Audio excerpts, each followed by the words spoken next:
We can bring her back. What are you doing? He's gonna bring her back. He's gonna bring her back. Supposed to report how safe and reliable you are. So stay safe, stay reliable, yeah?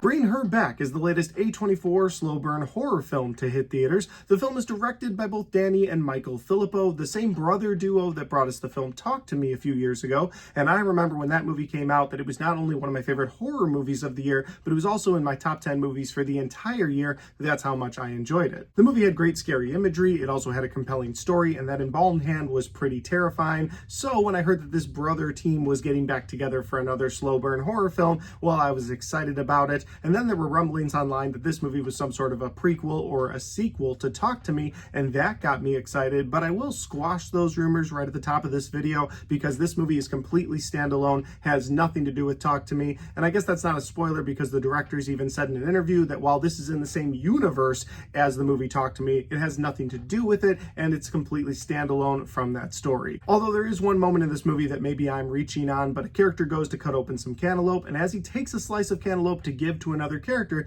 he says, "You can only have this if you talk to me." And at that point I was like, so maybe I'm reaching here and that's just dialogue, or maybe the directors threw that in there specifically for the fans. Only time will tell. With all that said, let's get into the review for Bring Her Back. Here we go. That is one big pile of shit. No, I shot him. Bullets in the fall killed him.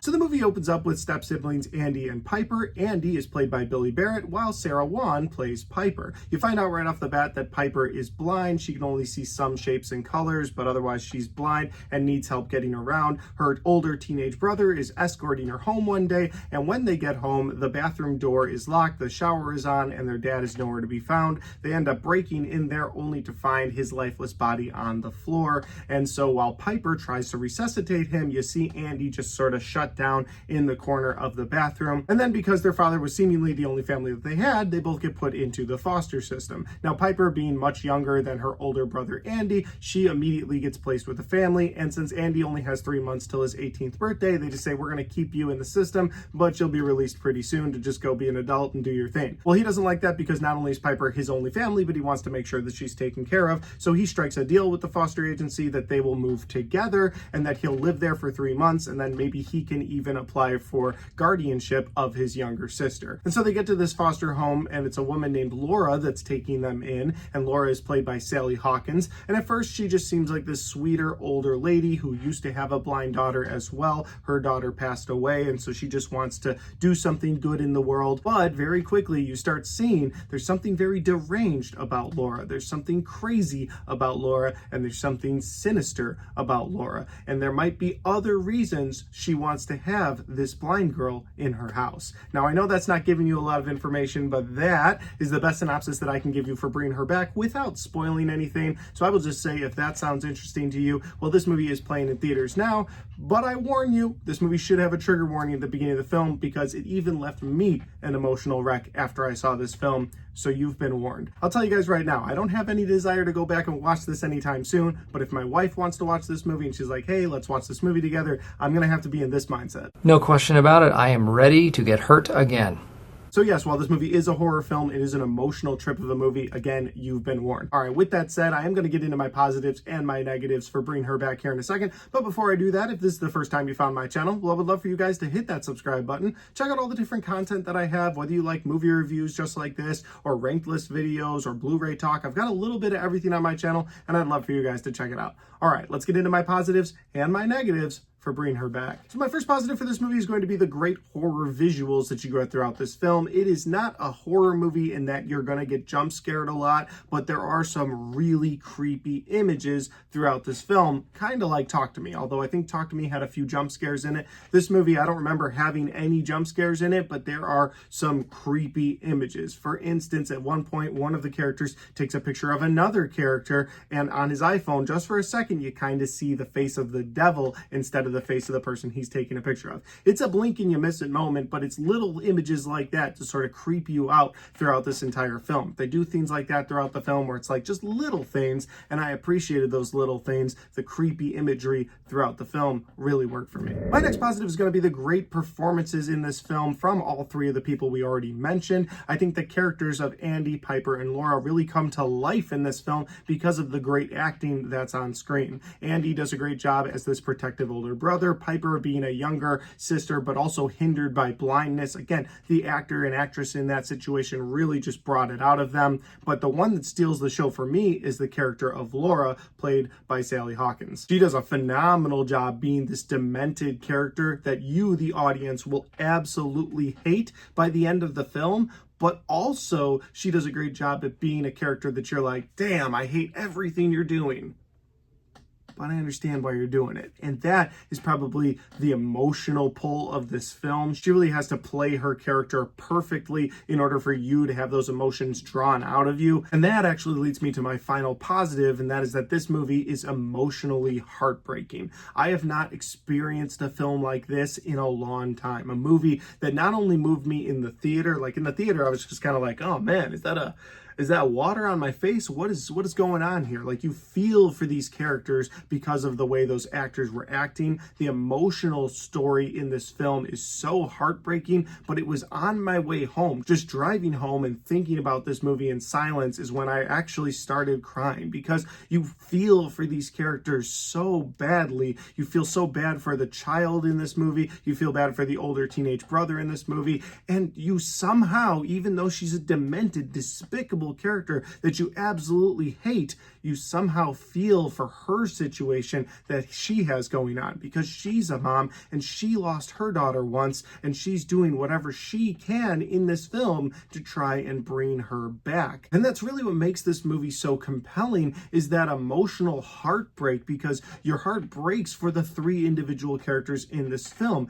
While you may absolutely hate the foster mom in this movie, there's a part of me that's like, I feel so bad for her, and I feel so bad for those kids. Watching kids go through any sort of abuse, physical or mental, in a film is hard for me to do. As a father, you always want to be protective of your own kids, and so watching it on screen, it's hard not to place your own kids in those shoes. It makes you think as a parent, like, what would happen if me and my wife weren't around and my own children were put in some sort of foster system? Like, it draws that heartbreak out of you, and it just stomps on your heart once it breaks it. This movie is emotionally jarring, but it's kind of great because of that. Now that'll lead me over to my negatives, and my first negative for this movie is one that I mentioned in my YouTube short, and that is that while the emotional beats in this movie really work for me, the acting really works for me, the story overall does work, and they do fit all the pieces together, but they never really go into the evil demonic presence that's throughout this film. I feel like that's where this story is really lacking. And what I mean by that is that at certain times in this movie, there's this demonic presence, there's this ritual that keeps getting brought up,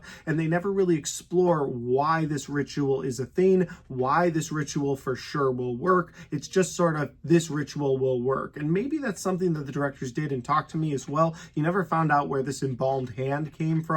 It was just something that maybe it was the embalmed hand of a gypsy, and you were like, okay, I'm willing to just be like, all right, they've got this embalmed hand. But I wish they had gone into more detail on that embalmed hand. That's why personally I want a prequel for that movie, and that's kind of how I feel about this movie. There is this ritual at the center of the film, and they never really get to it. They never really make you understand it completely. They leave a lot of it up for your interpretation. And while that may work for some people, for me, I really needed a little bit more of that ritual, or a little bit more understanding of that ritual or this demonic presence overall, because it's just kind of unclear. There's certain things they do in this movie with paint where they paint certain circles around certain areas, and you're like, okay, what is the significance of that? I can draw my own conclusions, but I would prefer if they told me so that I could be more invested in the overall story. And the other negative is going to be a very personal one for me. This is just something I'm going to throw out there. This is probably not one that's going to be there for everybody else, and that is that this movie has very little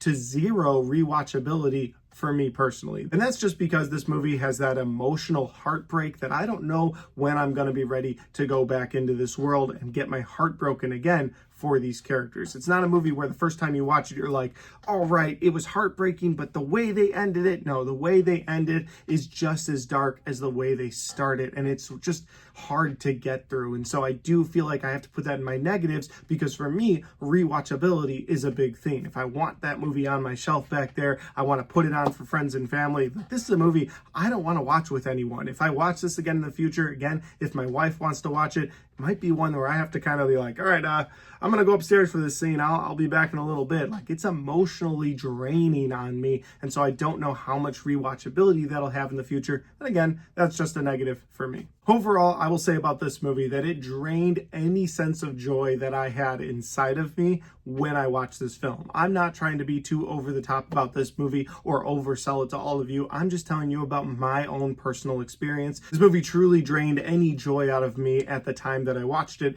and I don't know if I've ever had that kind of an experience with a film before. And while this movie might be a one and done for me, I don't think it's a movie I'll forget anytime soon. Now, would I recommend this movie to people? I'll say this: if you're a big fan of Talk to Me and you kind of know what you're getting yourself into here with a very depressing and dark story, then maybe go check this movie out. I think the filmmakers deserve that you check this movie out. It is worth your time.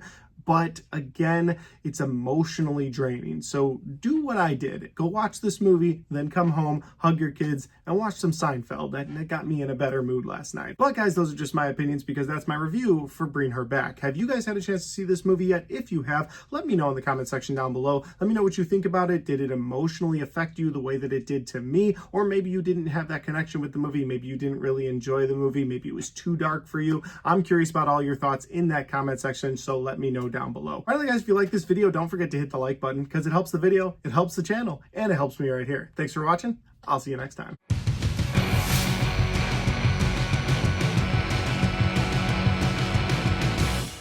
Alright guys, we got to the end of my Bring Her Back review, a movie that was incredibly emotional but effective, so I guess I could say I enjoyed this movie. With all that said, if you like this kind of content, you want to check out other content on my channel, well, I've got all of my best and worst of 2025 right there, and I've got all of my 2025 movie reviews right there.